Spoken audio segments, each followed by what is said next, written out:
welcome again to Virtual Pottery. Sorry I can't be there again.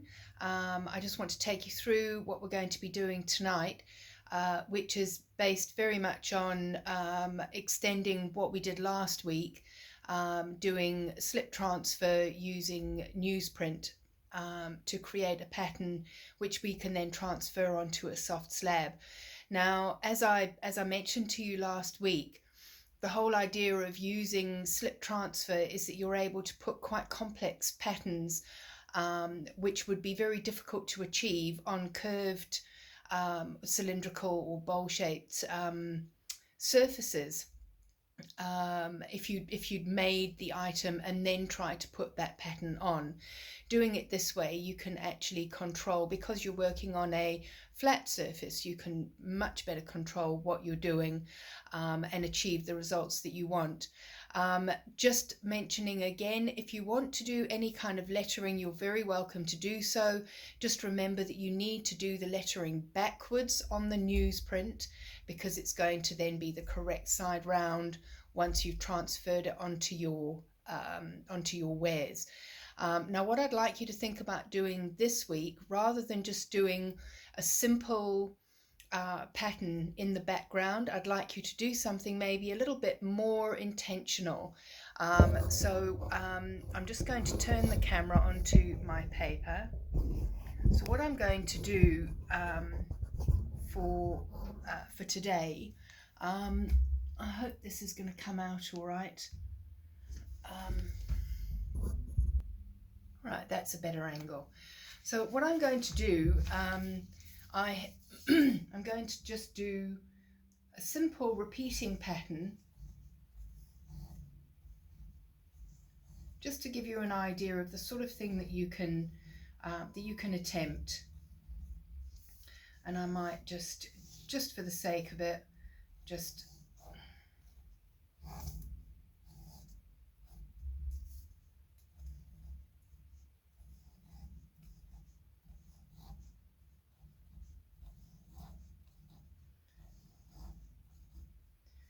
right. Once I've finished making my outline patterns, now just to go back a little bit, please remember that you're not obliged to use a black to do an outline pattern. You can use any color that you want, or you can choose not to do an outline pattern. What I like to do, now I've made one up that I did earlier using daisy shapes. So that's how it looks afterwards. I've got flowers, I've got butterflies, I've got splodges and dots and splatters. And when that comes out onto my cylinder, it looks absolutely fabulous. But there is no way that I would be able to achieve that effect if I was trying to paint that design onto a pot. It would just be impossible. So use your imagination, do your basic outlines if you want to do them, if you want to do some sort of picture or some sort of pattern, and then use the colors and paint them, splodge them, spray them, splatter them, whatever effect that you want to get. Use that effect. Just remember that after the application of each color, you need to use the hairdryer on a cold setting, so it's blowing air, not heat, and just dry it off so that the slip is no longer shiny. If the slip is shiny and you add another color, the colors will mix together. And it's particularly important when you get to the very end of your design and your slip work, and you're painting the entire back of the last coating on your design is going to be one solid block color.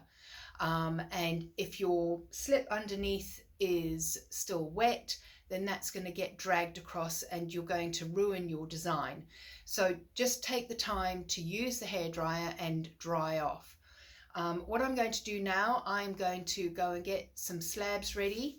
What we're going to be using this week, we're going to be using these. They're PVC formers that are in the storeroom. and you're going to need to cut yourselves 2 templates. They're 25 centimeters by 10 centimeters, and they fit perfectly around the former. So you need to roll yourself out 2 slabs of clay. Each slab must be able to accommodate that size. And I'm going to go and get one ready, and I'll be back. Right, so I've now got my slab, which is way bigger than I need. This would accommodate both of these templates.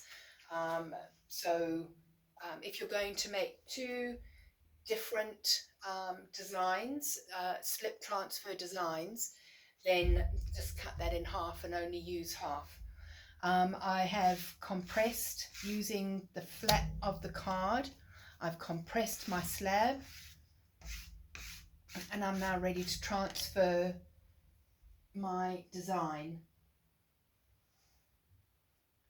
So because I'm just going to use the whole slab, I'm not going to think too carefully about where I'm putting it down. I'm just going to put it down.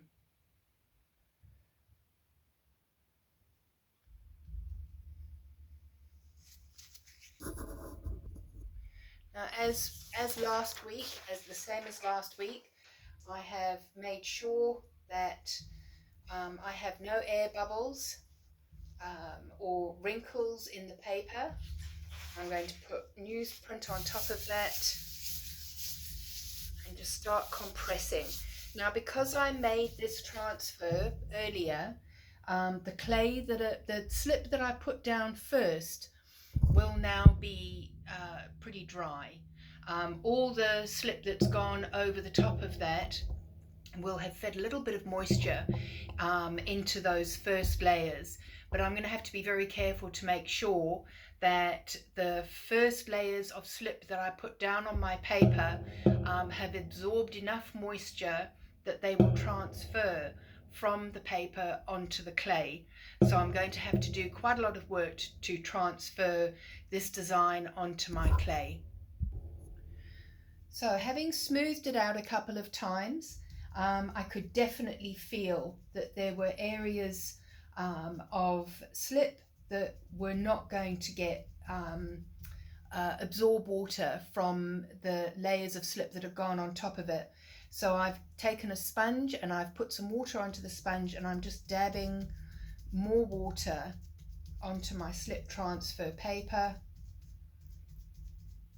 And then I'm going to continue using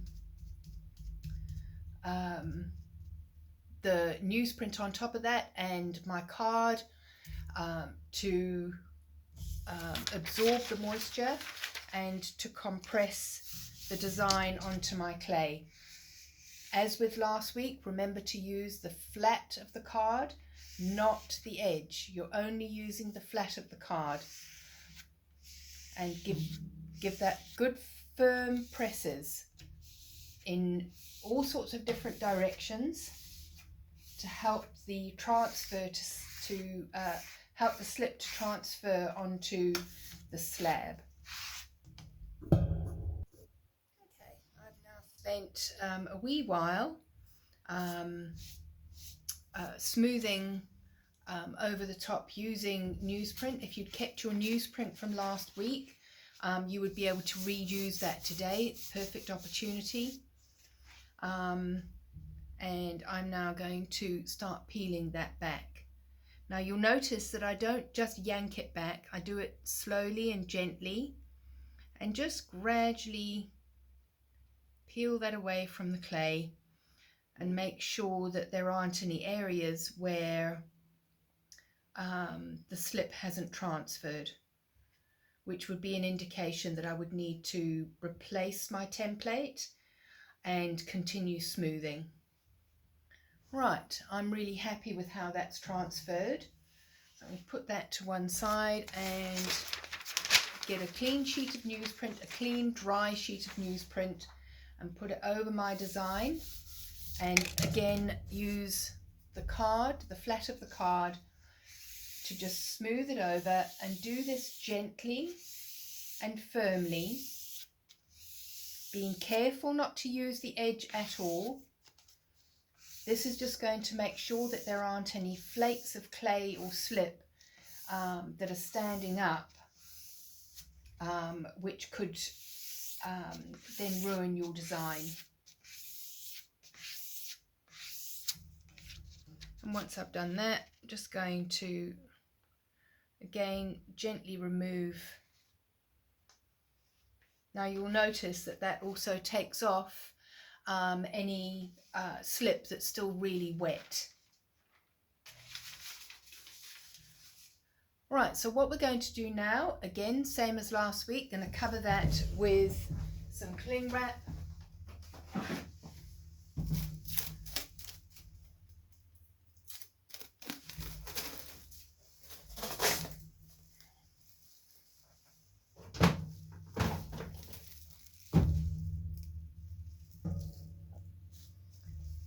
Right, and that's going to protect my design.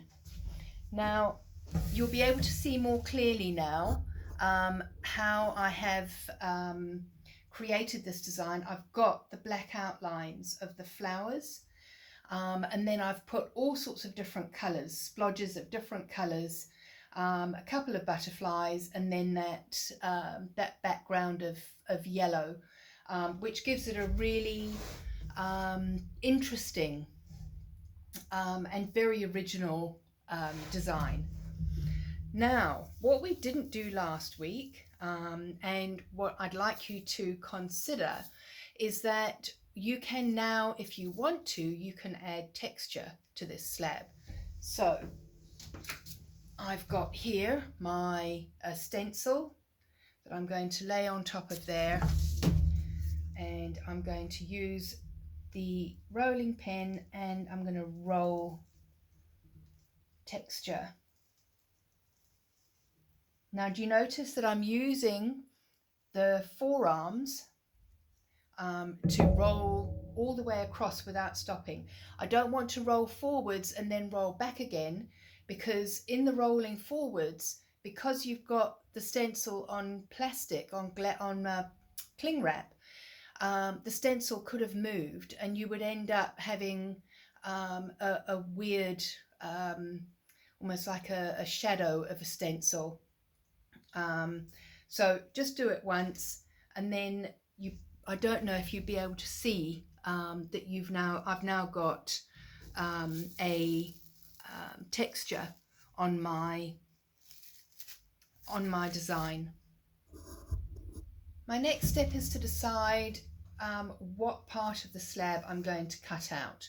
What part am I going to use for my cylinder?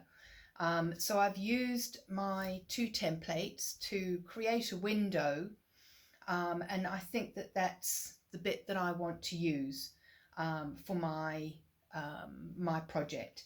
So I'm going to put my template there,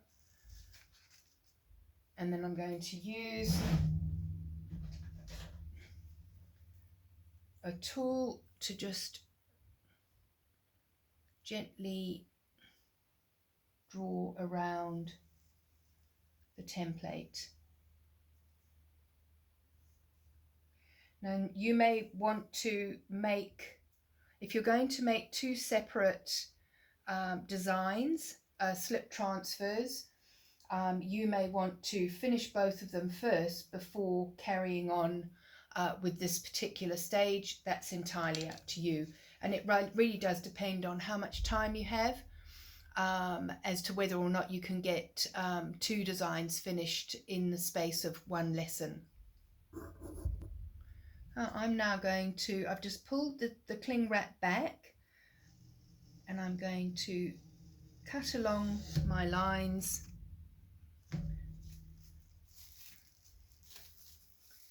And as with last week, once you finish cutting off your scraps, as we've discussed before, making soft slabs, you use a lot of clay and you have a lot of wastage. So just scrape off the coloured slip and discard that, rather than putting it into the bag with the recycling. Now once you've cut out your template, just bear in mind that you do still need to make the base of your cup, so you do need to keep a larger piece of your offcuts in order to be able to make the base. But we'll just put that to one side for now. Use your card to slide underneath your slab, which will by now be well and truly stuck to your board. Slide the cling wrap underneath so that when you put your fingers underneath and roll it up, you're not stretching your clay. We now have our slab ready, so we can start the process of creating our cylinder using the former. I'm going to keep the cling wrap on my slab. I want to protect my design and prevent it from getting smudged. I'm also going to have to be careful about how much I handle my slab, because I've also put texture on there, and if you handle it too much, then you're going to end up destroying your texture. So using a former, you just wrap one of your templates around the base of the former so that you've got an overlap. You turn your slab so that it's long ways away from you, and place that seam about a third of the way down your slab.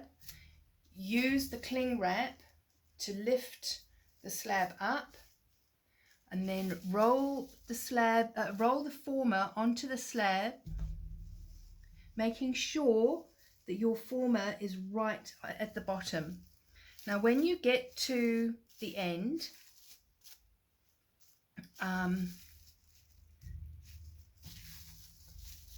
we're now going to need to join those two. So it's good old scratch and slip.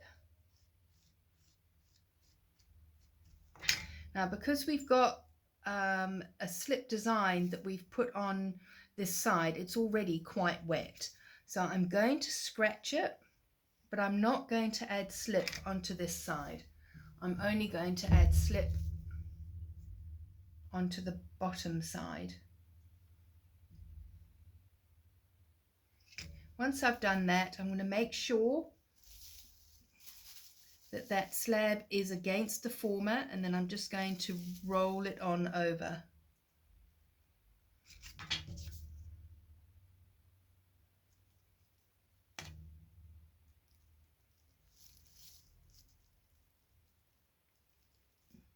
Right, and I'm going to give it a rock it a few times, being careful not to apply too much pressure because you're going to destroy your texture. You can always put your fingers inside the former and use that pressure to rock that seam and make it nice and firm.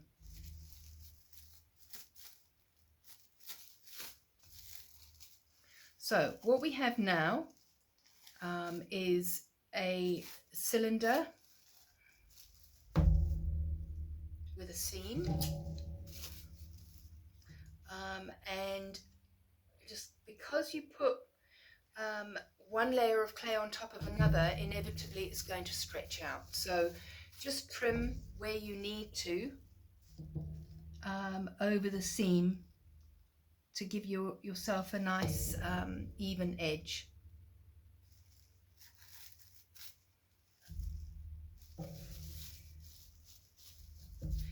Now at this stage, if you decide that you do not want that line of clay there, you can trim that. You're just going to need to be really careful about how you do it, because you could end up making it look worse.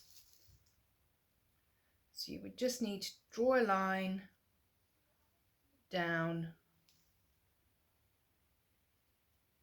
and lift that line of clay up. And it will come off quite easily because it's been scratched and slipped underneath. So I've now got a tidy line on my clay, but I've also got quite a bit of slip there. And in order to get that off, I'm just going to use a sponge and just very gently dab at that, because I don't want to lose my design and my colour. Right. Now this cylinder, the former inside your cylinder, has not been removed, and that's just to make sure that we can maintain the integrity of the shape. I've kept the cling wrap on there. Right, I'm now going to turn it over and I'm going to scratch the base, and I'm going to use some slip on there.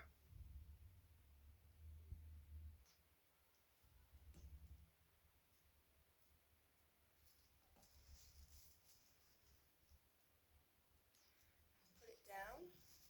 That gives me my size that I'm going to need to scratch in order to make sure that we get good adherence.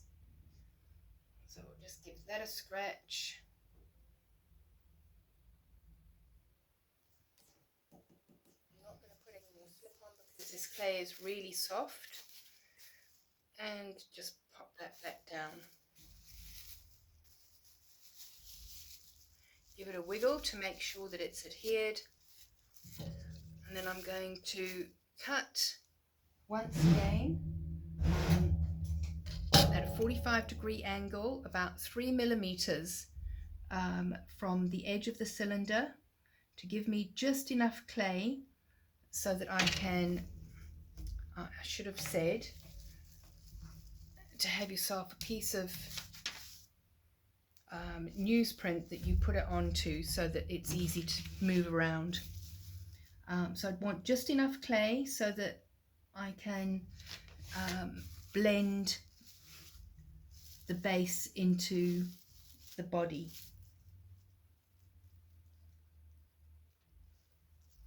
Now, because you've got your design on the bottom, you also do not want too much clay there, because you're going to then end up losing too much of your design on the base. Now we are going to address that issue, and usually it's just a matter of deciding what accent colour you would like to add. Right, I'm just going to take that off.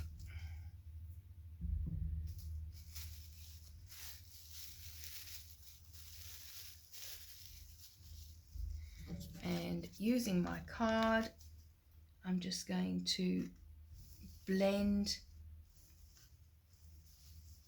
the base into the cup.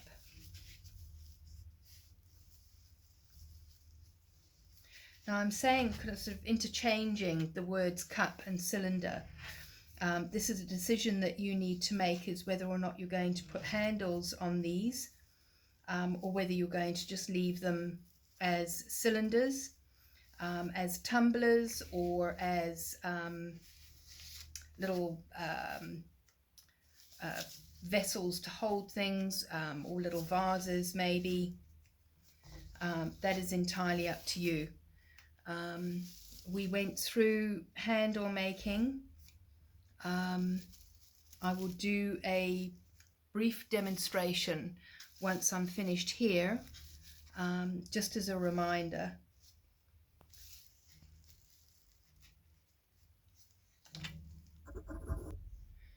So having tidied up the bottom, I've decided I'm just going to put a band of yellow slip around the base. And what I might need to do is go back in half an hour and put another coat on, because that clay is very soft, and obviously is not going to absorb moisture readily. So if I want to have a decent coating of slip on there, then I'm going to need to go back and put another coat on. It's a good idea anyway, just to make sure that you've got a decent depth of colour.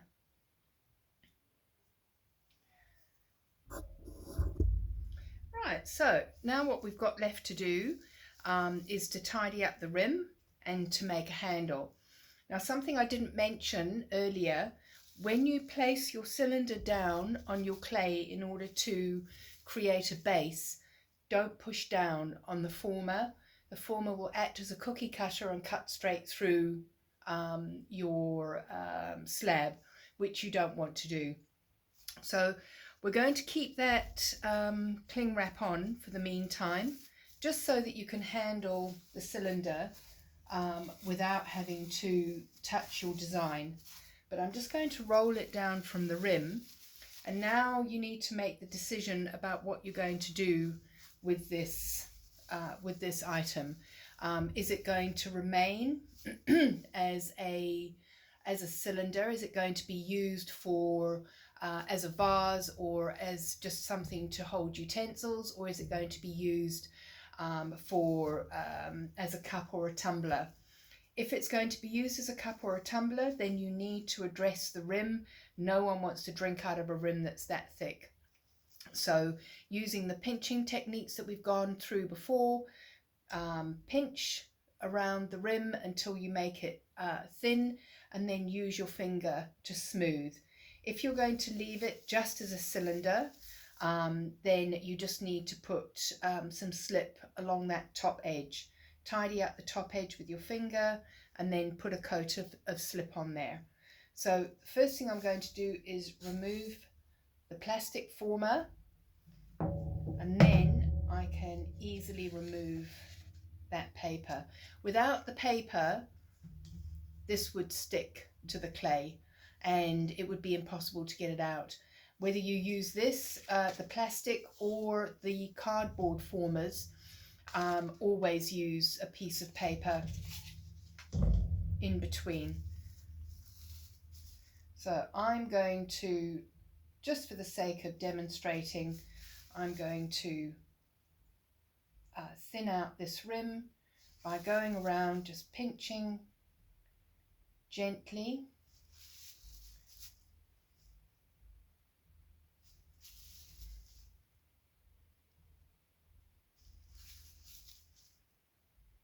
And once I've pinched all the way around, I'm then going to put a finger on the outside as a support and use a finger on the inside to smooth off that rim.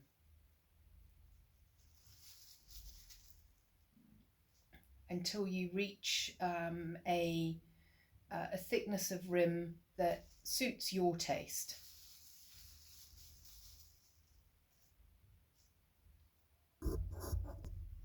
Once you're happy with the inside rim, just put the cling wrap into the, get rid of any creases, put the cling wrap to the inside, and then just use your finger. Use fingers on the inside as support and use a finger on the outside to smooth off the outside of the rim. And again, it's then your choice if you want to add a layer of a contrast slip. As you remember, I've used yellow on the bottom of mine. You might want to use something different or use the same. That's your choice. Now, something else that you do need to be aware of is that if you leave the former inside your cylinder, then the clay is going to shrink, and there's a good chance that it will shrink more than the size of the cylinder, and you'll end up with a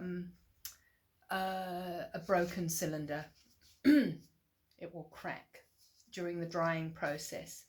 So If you feel that during the manipulations of sorting out the rim and all the rest of it, just put it back inside the former, put the former back inside the cylinder and just straighten out the sides, and then you can just take it out again.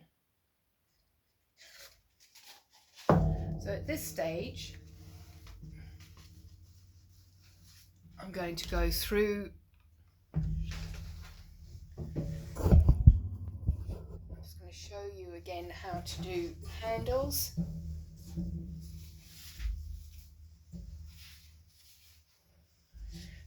I've got a hunk of clay that is big enough for me to hold comfortably in my hand, so I've got something to grip onto, and there's going to be enough clay there for me to work with.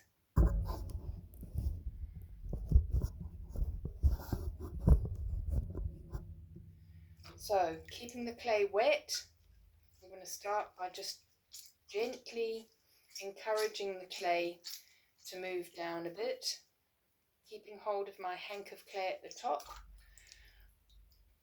Once I've got my handle started, I'm then going to use the flat of my thumb and this part of my forefinger on one way, and then I'm going to turn my hand and I'm going to use the same parts of my hand, my fingers, in the other way.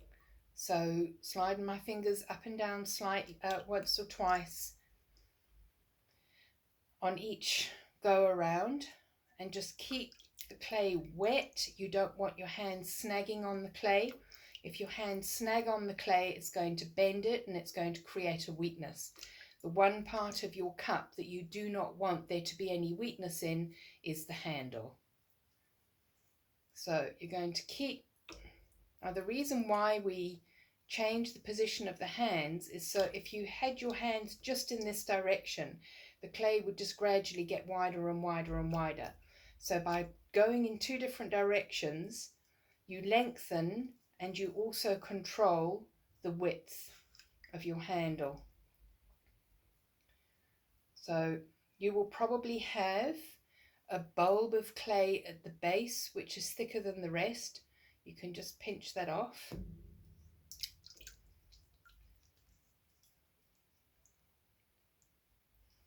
At no time do you want to be applying real pressure. You just want to be gently stroking down the clay. There has to be a bit of pressure on there in order to stretch the clay, but if you pinch the clay between your thumb and your finger, then you're going to end up with a dent, and that's just going to cause a weak spot. Now that is going to be long enough for a handle for this cylinder, for this cup. I'll just move my water out of the way. And then what you need to do is to decide what shape you want your handle to be. So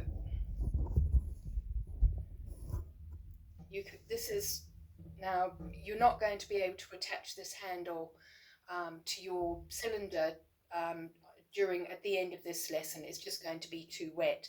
But this is your opportunity to decide what shape you want your handle to be in, so that you can leave it in that shape in the damp box until the following week, and then we can attach it to the cylinder. So I'm going to put my handle on the seam or over the seam of my cylinder. So I need to decide what shape do I want. What shape do I think is going to suit this cup? Is it going to be that sort of shape, or is it going to be that sort of shape? Is it going to be something like that? Whatever shape I decide on, that is the shape I'm going to arrange my handle in. I think I'm going to go with that end bit is a little on the thick side, so I'll cut that off. The handle that you make is not going to be exactly the right size. You just want it to be approximate. So that's a sort of shape that I'm going to have my handle. That's what I'm going to put into the damp box.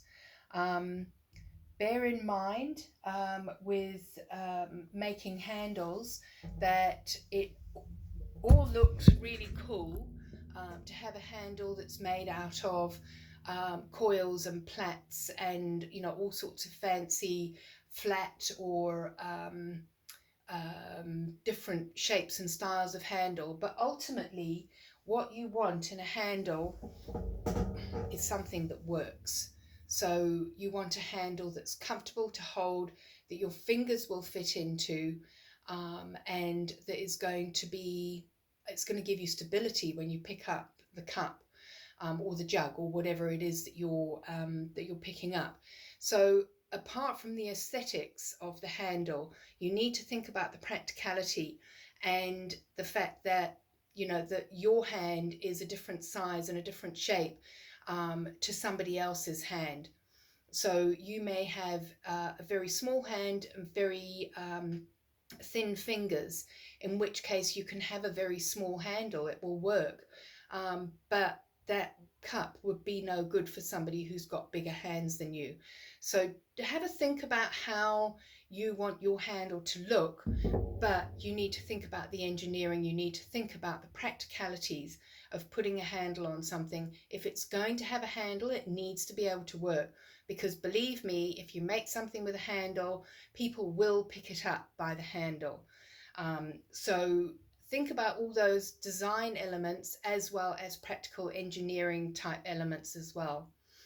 I hope that this is all going to be really clear and that you'll enjoy the lesson, and I'm looking forward to seeing you, hopefully, fingers crossed, next week. Bye.